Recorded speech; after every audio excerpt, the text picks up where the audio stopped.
안녕하십니까? 오늘은 남과 여, 부부 이야기로 되는 고사성어를 공부하겠습니다.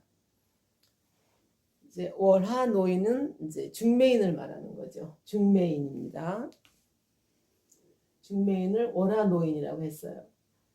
그 다음에 이제 남녀가 사이가 좋은 것, 부부가 사이가 좋은 것을 금술상화라고 합니다. 금술상화. 그러니까 금은 검은고 금이고 슬은 비파슬이에요. 그런데 비파와 검은고냐. 그래서 서로가 화해롭다 이런 말이죠. 근데 예전에 시경에서 제일 첫 장을 열면은 일단 그 유학은 남녀의 결혼을 굉장히 중요시 여기는 공부입니다. 그래서 제일 시경이 굉장히 중요한 하나의 경전인데 첫 마디에 남녀 군자와 요조숙녀의 관계에 대한 이야기를 합니다.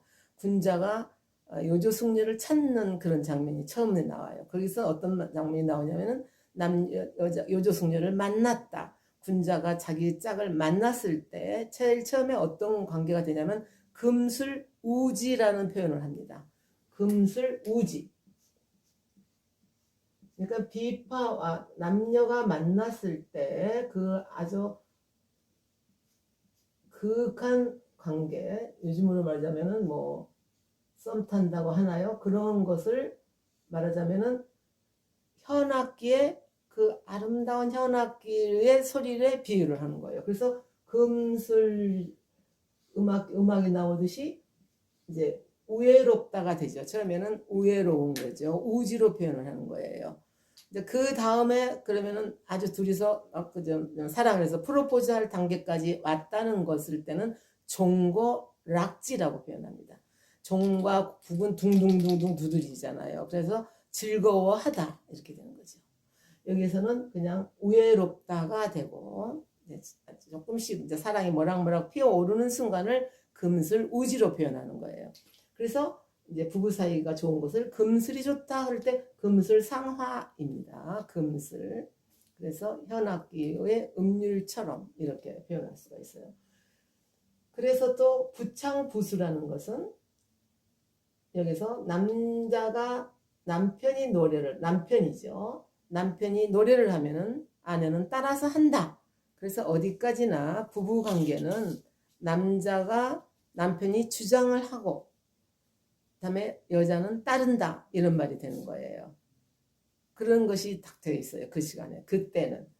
그러니까 이 한자가 만들어지기 시작할 때부터 이 한자를 우리가 자세히 들여다보면은 아주 여자가 들어가는 글자가 별로 좋은 글자가 없어요.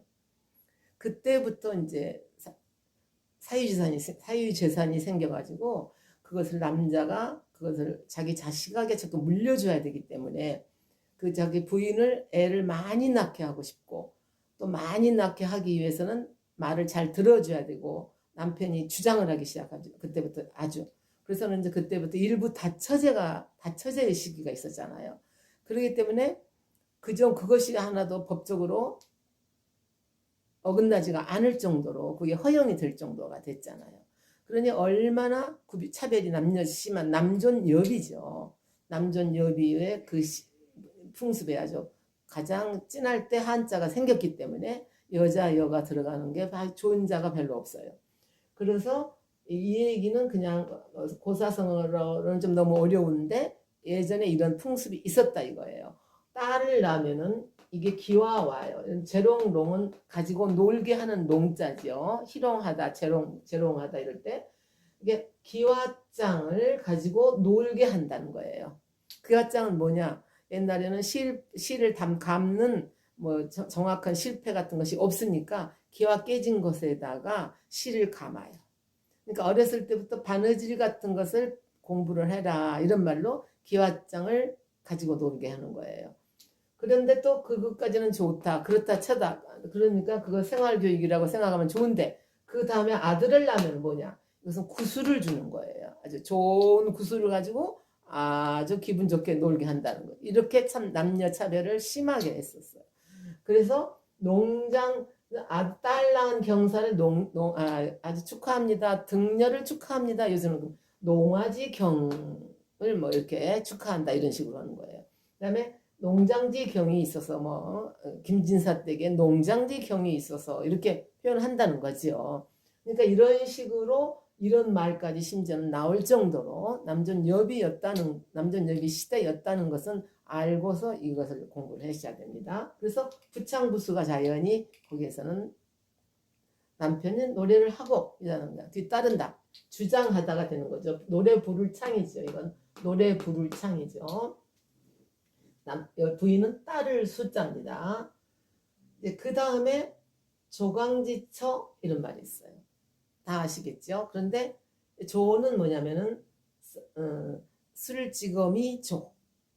술을 만들고 나서 이제 술을 집에서 다 만들으니까 찌꺼기가 있어요. 그것을 이제 배고플 때는 그것도 다 먹고 또 강은 쌀겨 강이죠. 그러니까 쌀겨도 그 현미를 이제 할 때 나온 겨지요. 그것도 다 옛날에는 그냥 농번기 보릿고개 시대에는 다 그걸 먹어야 되니까 그 쌀겨와 술찌꺼미를 나누어 먹던 아내, 그것을 같이 먹으면서 고생을 하던 아내, 그러니까 가난한 시절을 같이 함께한 아내가 조강지처죠. 누구나 예전에는 다 시작에서는 신혼에서는 다 가난했었죠. 거기서부터 시작하니까 거기서 이제 가난하기 시작해서 다 자기들이 노력을 해서 일구는 거죠. 그러니까 그때 가난한 시절을 함께했던 아내가 조강지처죠.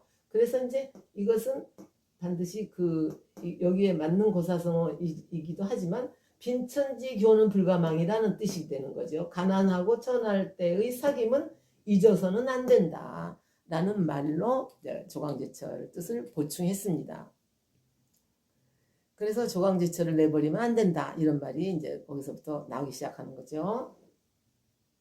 그런데 이제 금술상화도 하고 부창부수도 하고 그랬는데 이제 어느새 파경이 되는 거죠. 파경. 그러면 이제 그 시절에는 그렇게 이혼이 없었어요. 별로 없었는데 이제 그 시절에 이혼은 어떤 식으로 이혼이 됐냐면 이 파경이라는 말은 그 얘기는 어떤 식으로 됐냐면은 어떤 사람이 자기 부인하고 굉장히 사이가 좋은데 금술이 좋은 부부가 있었는데 전쟁이 일어났어요. 난리가 일어나니까 아주 아내가 얼굴이 아름답고 그러니까 전쟁이 일어나면은 이 부인을 분명히 그 적군에서 이 부인을 어떻게 해서든지 빼앗아 갈 것 같은 느낌이 드니까 불안해서 남편이 거울을 주면서 이 거울을 반을 주면서 이것을 당신이 가져가고 이건 내가 가져간다. 그러면서 이것을 갖다가 어느 날 어떤 장소에서 한번 우리가 만나자 이렇게 약속을 했어요. 그럴 때 당신이 거울을 가지고 나와라 이랬어요. 그래서 서로 어떻게 해서든지 만날 수 있는 하나의 그 약속을 한 거예요.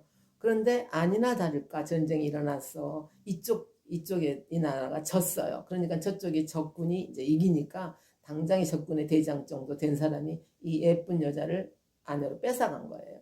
뺏어가서 이제 뭐 둘째 부인을 했다든가 뭐 노예를 했다든가 이런 것이 되는 거죠. 약탈을 해간 거죠. 그러니까 이제 이 부인도 이 남자도 굉장히 서로를 그리워하는 상황이니까 그래도 어느 장날에 그날의 약속 장소에 하인을 시켜서 그 거울을 가지고 가게 했어요. 그래서 만났는데 이제 그러면서 다시 남편이 노력을 해가지고 다시 만났다라는 말도 있어요. 그래서 그때는 다시 만날 때는 파경 중원이 되는 거예요. 다시 거듭 거울은 옛날 거울인데 둥글었다는 생각이 들죠. 거울이 거듭 중이 되죠. 여기서는 거듭 둥그러졌다 이렇게 되는 거죠. 그래서 파경 이렇게 돼서 파경이 다시 깨진 거울이 다시 둥그러졌다 이런 말은 다시 두 부부가 이혼했는데 다시 합해졌다 이런 말이 되는 거예요. 그래서 이 파경에 대한 이야기는 이런 식의 이야기를 가지고 있습니다. 그래서 그렇지 그 당시에는 그렇게 이혼은 심하지는 않았습니다. 요즘에 이제 이 말을 자주 많이 쓰게 되는 거죠. 그 다음에 이제 고분지탄이라는 말이 또 있어요. 고분지탄이라는 것은 이것은 고자는 이 고자는 북고자인데 북고예요. 그런데 북고자가 분은 쟁반분도 되고 동이분도 돼요. 동이분, 항아리분, 동이분이 되는 거죠. 그러니까 옛날에는 중국에서 악기가 없을 때는 이렇게 동이를 두드리면 또 제법 잘 소리가 난 모양이에요. 그래갖고 이 장군부라는 게 부수 글자가 되거든요. 이 장군부가 장군부인데 부수 글자가 되는데 이것도 두드리면 소리가 나서 노래 요자에도 이렇게 장군부가 들어가 있습니다. 그래서 달밤에 노래를 장군 두드리면서 노래를 부른다 이런 말로도 우리가 그렇게 머리 생각을 할 수가 있죠. 그러니까 이 분이란 동의분이에요. 이제 화분할 때도 이게 되고 분재할 때도 이 자를 쓰는 거죠. 그런데 고분지탄이라는 말은 또 뭐냐? 아내가 죽었어요. 장자 얘기입니다. 이것은 장자.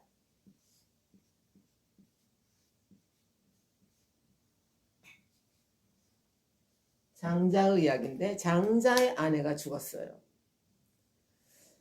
그런데 장자가 동이를 두드리면서 실은 노래를 불렀어요. 그러니까 친구인 아주 장자와 절친한 친구 혜이시라는 사람이 와서 아니 울지 않은 것까지는 내가 봐줄 수가 있는데 어떻게 노래까지 부르는 건 좀 심하지 않냐 이랬어요. 그러니까 장자가 심각한 얘기를 합니다. 나라고 해서 자식을 키운 내 아내를 왜 슬프지가 않겠나. 그런데 우리가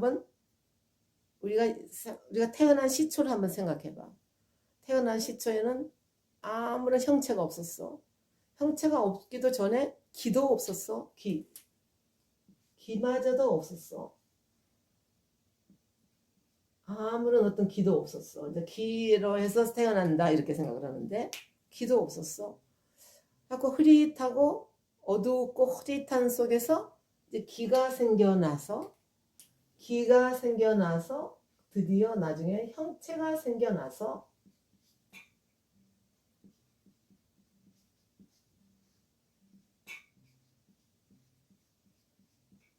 이제 사람이 된 거예요. 사람이 되었는데 사람이 되어서 막 그렇게 살다가 다시 죽으면은 다시 어디로 가냐?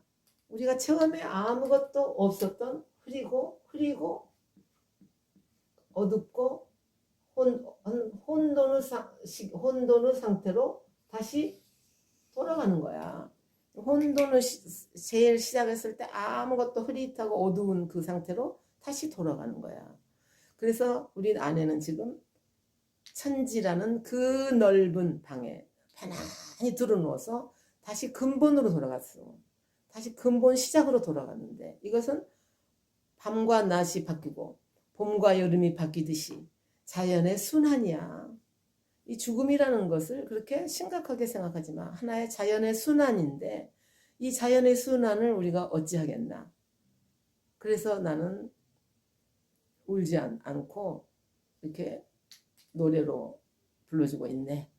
이렇게 표현을 해서 그때부터 고분지탄 그러면은 아내의 죽음을 탄식한다. 이제 노래를 부르면서도 일단 이렇게 탄식한다라는 말로 이렇게 고사성어는 만들어져 있습니다. 그러나 장자는 그때 노래를 불렀다는 얘기가 된 거죠. 그래서 오늘은 부부 이야기를 이렇게 마치겠습니다.